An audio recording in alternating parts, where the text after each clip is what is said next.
हुजूर ने फरमाया चलो तबूक पे मेरे साथ, सारे चलो। सब तैयार हो गए। हजरत काब बिन मालिक फरमाते मुझे घोड़ा बड़ा दौड़ाना आता था, नेजा बड़ा चलाना आता था, तलवार का मैं बड़ा धनी था, मैं मालदार भी था, मेरे पास बड़ी वसाइल थे। हुजूर चले गए तो मैंने, ये बुखारी है, फरमाते हैं मैंने सोचा कि मैं चला जाऊंगा, कल मैं घोड़ा दौड़ाऊंगा, मैंने पीछे पहुंच जाना, परसों चला जाऊंगा, तरसों बस सुस्ती हो गई, ना जा सका। फरमाते वक्त बीत गया, हुजूर चले गए, आज जाता हूं कल जाता हूं, इसी में हालात सारे गुजर गए, हत्ता कि अल्लाह के रसूल वापस आ गए। फरमाते कुछ बूढ़े थे जो ना जा सके और कुछ मुनाफिक थे जो हुजूर के साथ जिहाद पे न जा सके। आप फरमाते मैं जवान भी था, तीरंदाज भी था, और दुनिया अरब सारा जानता था कि मालदार भी है, अल्लाह ताला की दी हुई बड़ी नेमत। मैं न गया और वो गलती गई, सुस्ती गई।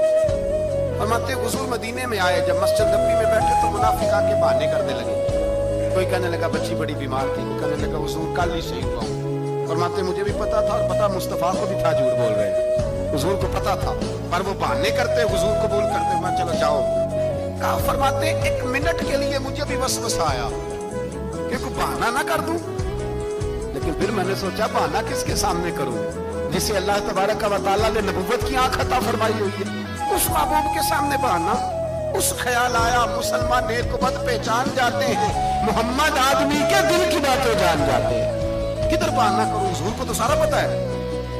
फरमाते में गया, हुजूर ने पूछा क्यों नहीं आए, पूछा भी मुस्कुरा के, क्यों नहीं आया, मुस्कुरा के पूछा। फरमाते मैंने सच सच बोला, मैंने कहा या रसूल अल्लाह सुस्ती हो गई, हुजूर गलती हो गई। जो बहाने लगा रहे थे उनको आजादी मिल गई, और मकतब इश्क का दस्तूर निराला देखा, उसको छुट्टी न मिली जिसने सबक याद किया। फरमाते हैं उनको छुट्टी मिल गई, मैंने कहा हुजूर गलती हो गई, तो नबी पाक ने फरमाया इससे कोई बंदा कलाम ना करे, खबरदार मेरे साथ भी गुफ्तगू ना करना। हजरत काब बिन मालिक फरमाते हैं मेरा चचाजाद भाई, खालाजाद भाई सारे रहते थे, मैं किसी को सलाम लेता तो कोई जवाब भी नहीं देता। फरमाते हैं मैं मस्जिद में नमाज पढ़ने आता, पर सहाबा किराम को हुजूर ने मना कर दिया तो मदीने की गलियां भी नाआशना हो गई।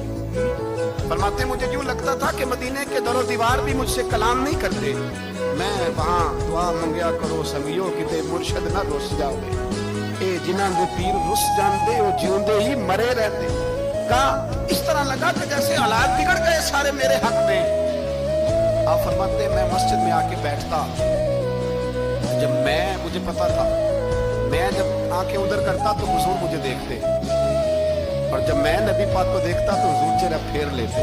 बोल पड़े ख्वाजा गुलाम फरीद साहब, कहने लगे मैं देखा तो मेरा यार ना वेखे, जे मैं ना वेखा तो वेखे, एडे नसीब किथों ततड़ी दे ओ मेरे विच वेखण दे वेखे। गुलाम फरीदा ओ हुए यार दे मरिए, भाਵੇਂ वेखे या ना वेखे। आप फरमाते मैं सैयद आलम सल्लल्लाहु अलैहि वसल्लम को देखता तो हुजूर रुख अनवर फेर लेते। हजरत काब बिन मालिक रज़ी अल्लाह ताला अन्हु फरमाते हैं कि हुजूर का हुक्म आया कि बीवी को अलग कर दो। बार पहले कोई नहीं बात करता, अब का बीवी को अलग कर दो, तो मैंने कहा हुजूर तलाक दे दूं, फरमाया नहीं मेके भेज दो, तलाक नहीं देनी। फरमाते हैं बाल बच्चा भी चला, ना घर में कोई ना बाहर कोई, तने तन्हा। आप फरमाते हैं जमाना जानता था, अरब के सूबों में बात फैल गई कि काब बिन मालिक जैसा सरदार, मालदार, घुड़सवार, तीरंदाज, नेजाबाज, इतना बड़ा सियाना संजीदा आदमी जुदा कर दिया नबी पाक ने। फरमाते गुस्सान के ईसाई बादशाह ने मुझे खत लिखा। हजरत काब फरमाते हैं बड़ी आजमाइश थी, पर यह मुसीबत सबसे बड़ी थी। गुस्सान के ईसाई बादशाह ने खत लिखा, उसका आदमी मुझे ढूंढता फिरता मदीने में, मैं मिला तो खत उसने मुझे दिया। खत में ये नहीं लिखा था कि काफिर हो जाओ माज़अल्लाह, ये नहीं लिखा था ईसाई हो जाओ। उसने खत में लिखा कि काब हमने सुना है तुम्हारे नबी ने तुम्हें छोड़ दिया, नाराज हो गए, तुम तो इस काबिल थे कि सूबे के गवर्नर बनाए जाते, तुम तो बड़े ओहदे के काबिल थे, तुम्हारी तो शोहरत है सारे इलाकों में, तुम आ जाओ हमारे पास, हम तुम्हें बहुत बड़ा ओहदा दे देंगे। हजरत काब बिन मालिक फरमाते हैं अब मेरी चीखें निकली, अब मैं तड़प के रोया।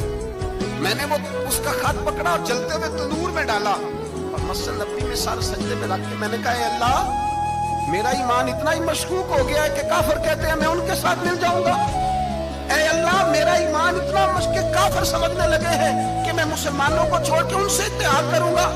یہاں لوگ کہتے ہیں ہم نے پریشر کے لیے ان کو ساتھ ملایا, ہم نے پریشر کے لیے کافر سے سمجھوتا کرو گے, اپنے بھائی پر ظلم کرنے کے لیے بے ایمانوں کے ساتھ دوستی کرو گے. حضرت کعب بن مالک فرماتے ہیں میں نے تندور میں ڈالا, میں تڑپ کے رویا.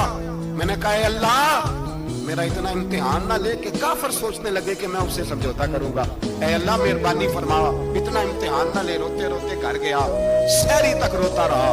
ایک آدمی دوڑا آیا, کہنے لگا کعب جلدی چل, حضرت جبریل آ گئے ہیں, اللہ نے تیری توبہ قبول فرما لی ہے, رسول پاک نے تجھے یاد فرمایا ہے, چل آ جا.